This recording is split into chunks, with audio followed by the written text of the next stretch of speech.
Hi everyone, I'm Lori Fulton, a reading specialist, and I'm here to read Junie B. Jones and the Stupid Smelly Bus by Barbara Park and illustrated by Denise Brunkus. Let's dive into chapters 1 through 3. Chapter 1, Meeting Mrs. My name is Junie B. Jones. The B stands for Beatrice, except I don't like Beatrice. I just like B and that's all. I'm almost 6 years old. Almost 6 is when you get to go to kindergarten. Kindergarten is where you go to meet new friends and not watch TV. My kindergarten is the afternoon kind. Today was my first day of school. I'd been to my room before though. Last week, Mother took me there to meet my teacher. It was called Meet the Teacher Day.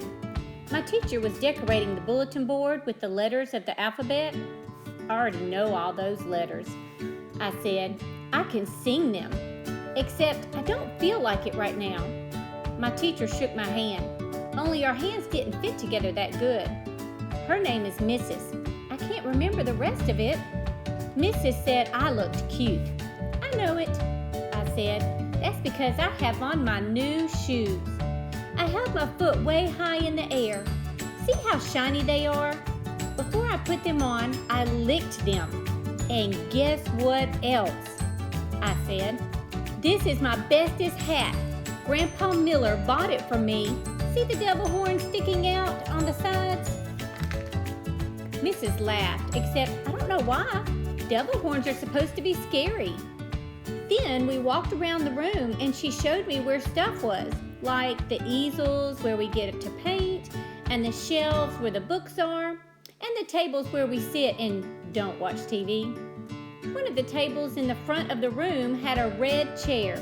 I would like to sit here, I think, I told her. But Mrs. said, well, we'll have to wait and see, Junie. B, I said, call me Junie B.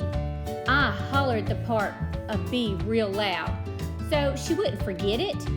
People are always forgetting my B. Mother rolled her eyes and looked at the ceiling. I looked up there too, but I didn't see anything. Are you going to ride the bus, Junie B? Mrs. asked me. I made my shoulders go up and down. I don't know. Where is it going? My mother nodded her head and said, yes, she'll be riding the bus. That made me feel scary inside, because I never rided on a bus before. Yeah, only where's it going to? I asked again. Mrs. sat at her desk. Then she and my mother talked more about the bus. I tapped on Mrs. Guess what? I still don't know where it's going to. Mrs. smiled and said the bus driver's name was Mr. Wu. Mr. Wu, said Mother. That's an easy name for Junie B to remember. I covered my ears and stamped my foot. Yeah, only where's the stupid smelly bus going to? Mother frowned, and Mrs. frowned too. Frowning is when your eyebrows look grumpy. Watch yourself, Missy, said Mother. Missy's my name when I'm in trouble. I looked down at my shoes. They didn't look as shiny as they did before.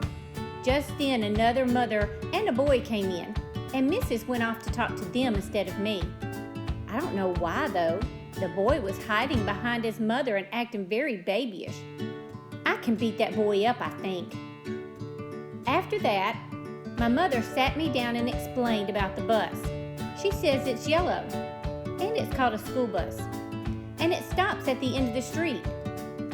Then I got on it, and I sit down, and it takes me to school. And then your teacher will meet you in the parking lot, said Mother. Okay, Junie B.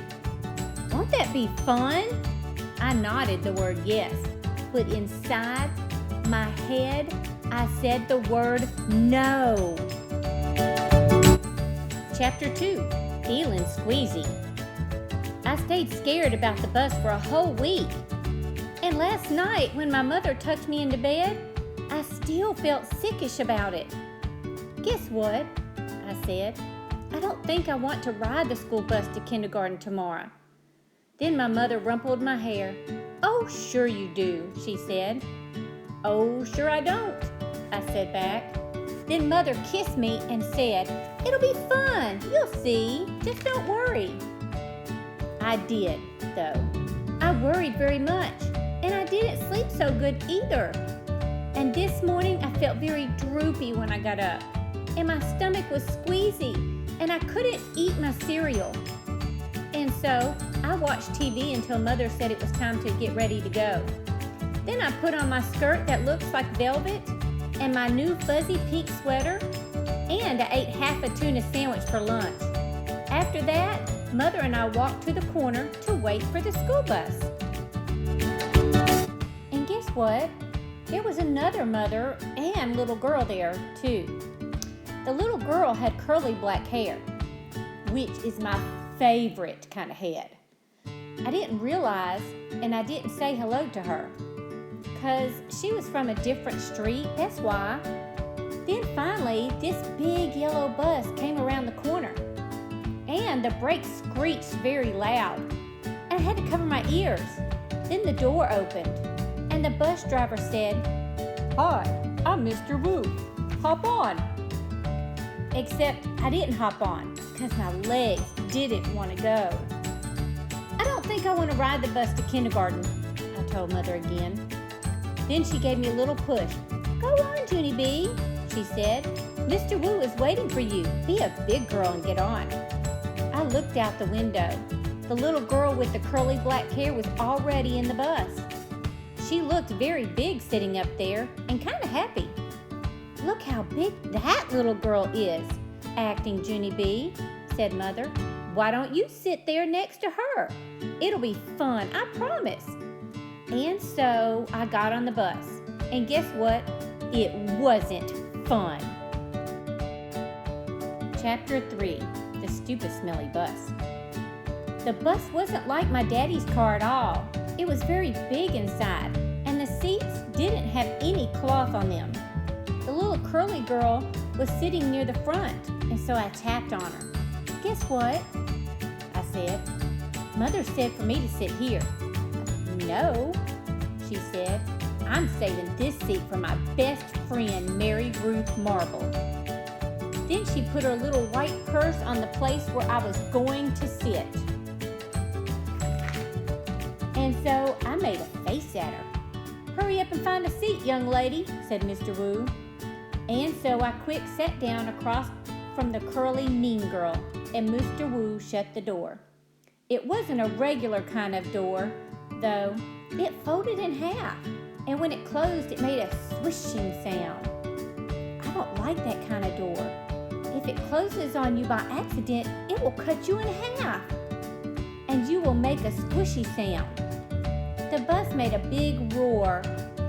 Then a big puff of black, smelly smoke came out the back end of it. It's called bus breath, I think. Mr. Wu drove for a while, then the brakes made that loud, screechy noise again. I covered my ears so it couldn't get inside my head, because if loud, screechy noises get inside your head, you have to take an aspirin. I saw that on a TV commercial. Then the bus door opened again, and a dad and a boy with a grouchy face got on. The dad smiled. Then he plopped the grouchy boy right next to me. "This is Jim," he said. I'm afraid Jim isn't too happy this afternoon. The dad kissed the boy goodbye, but the boy wiped it off his cheek. Jim had a backpack. It was blue. I love backpacks. I wish I had one of my very own. One time I found a red one in the trash can, but it had a little bit of gushy on it, and Mother said no. Jim's backpack had lots of zippers. I touched each one of them. 1, 2, 3, 4. I counted. Then I unzipped one. "Hey, don't!" yelled Jim. He zipped it right back up again. Then he moved to the seat in front of me. I hate that Jim. After that, the bus kept stopping and starting, and lots of kids kept getting on.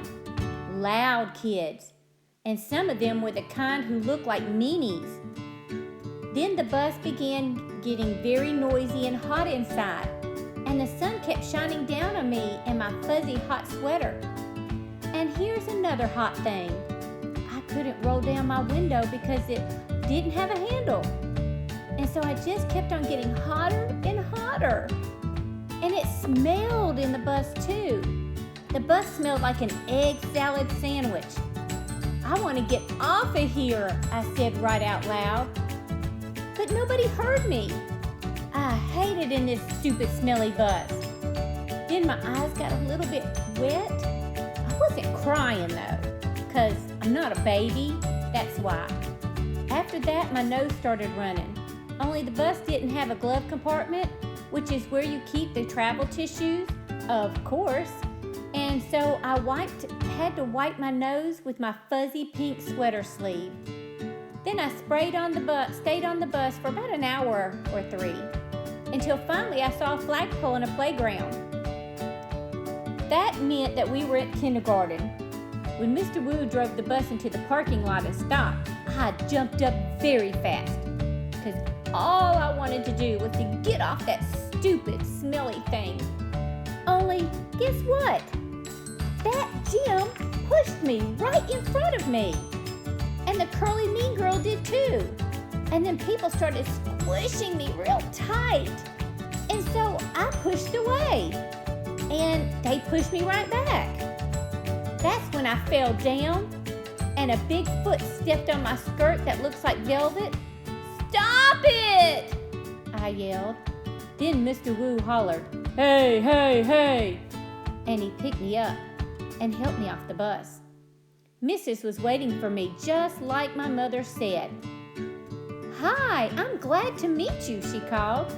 Then I ran over to her and I showed her the big footprint on my skirt that looks like velvet. Yeah, only look what happened. I got stepped on and now I'm soiled. Mrs. brushed it. "Don't worry, Junie B," she said. "It'll come off." After that, I just folded my arms and made a frown. 'Cause guess what? She forgot my beat again. Hey, I hope you enjoyed chapters 1 through 3. Join us again for chapters 4 through 6 and find out who is Lucille. What are they doing in the principal's office? And what does it mean to be a good hider? You'll find out. Just tune in again for chapters 4 through 6.